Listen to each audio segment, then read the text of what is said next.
it's Heather from Heritage Quilts in Pinedale, Wyoming. Today we're going to do a demo using Deb Tucker's Wing Clipper Studio 180. It is for doing flying geese. Your ruler does 10 different sizes of flying geese, which is not a one and done ruler. So you get 10 different sizes for one ruler. And everybody remembers back in the day, this is how you used to do flying geese. So you'd have one rectangle, two squares, sew your square onto the rectangle corner to corner. You'd end up with a whole bunch of little half square triangles that you may or may not use, depending on if you are a scrap quilter or not. Most of the time, most people ended up throwing them away. So the method that Deb Tucker came out with was, in her directions, it tells you basically a finished size and unfinished size for flying geese of the 10 sizes that this ruler does. So, in your directions, it gives you what size squares you need. So, in this case, you have your one big square, and we have our 4 little squares. You take your little squares and your magic wand, which is a 1/4 inch ruler. You will take your little squares and a marking utensil. Usually not a pen, but that's what I found. So you'll take your ruler, and as you can see, it has that laser line down the center. So you take that laser line and you're putting it on corner to corner to your ruler, or on your square. So your laser line's on that corner and this corner down here. You take your marking utensil, mark on both sides of your square. So your square will end up looking like this. Do your other. You'll do this to all 4 little squares because you will use them in step-by-steps. So again, you're going to mark it one side, do the other side. Make sure you can see your line all the way down. So then your first step is you'll take your big square and you're going to place your little squares on top. And you want your sew lines in the corner.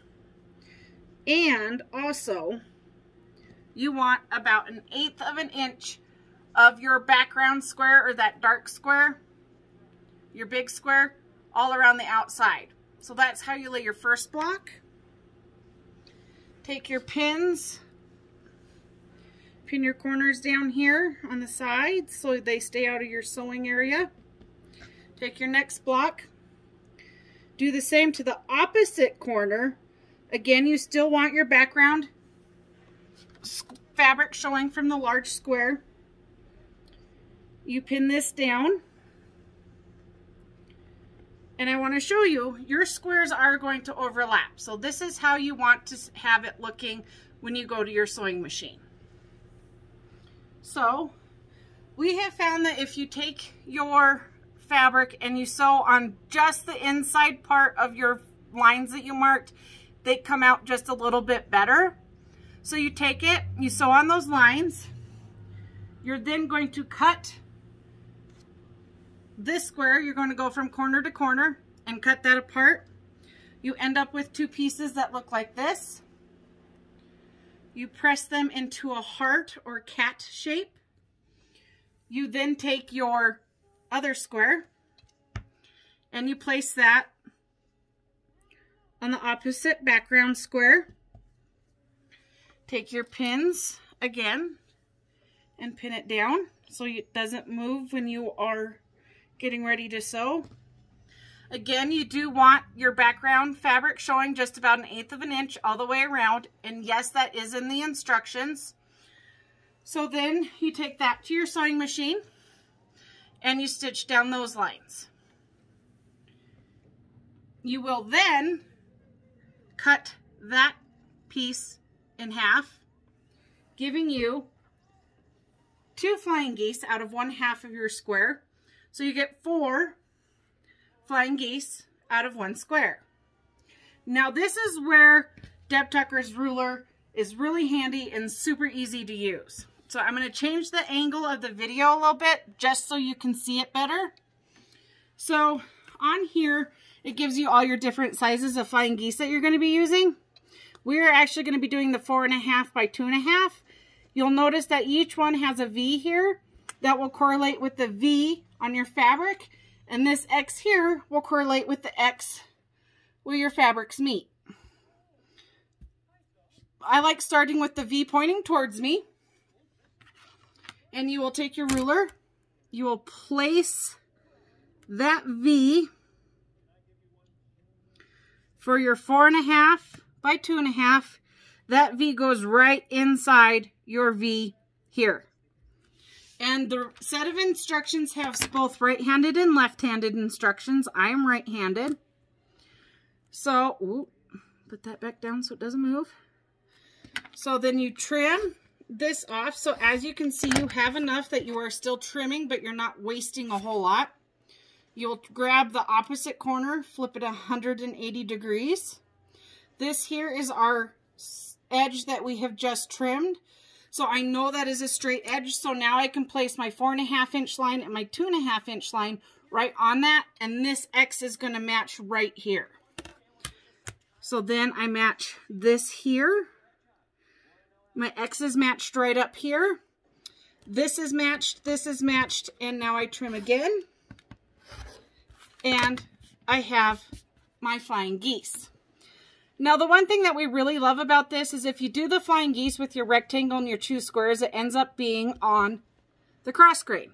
This one is on the straight grain. The reason that's a big deal is because this will not stretch when you're sewing it. If you have it the other way, as everybody knows, your cross grain stretches. So therefore, if you pull on your fabric, it stretches. This does not. I have one more flying geese here to trim down to show you again. So again, my V is going to be pointing towards me. I find my 4.5 by 2.5 inch ruler, place my V right inside. So that is where my V is going. Watch it just slip right in there. It fits perfect.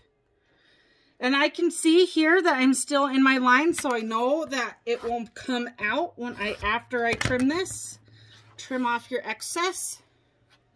Oop, got a little straggler there. It doesn't want to come off. Grab the corner that we just trimmed. Flip the V towards us now. Straight edges. Place your straight edge on your 4.5 and your 2.5. You'll have an X that marks the spot at the top.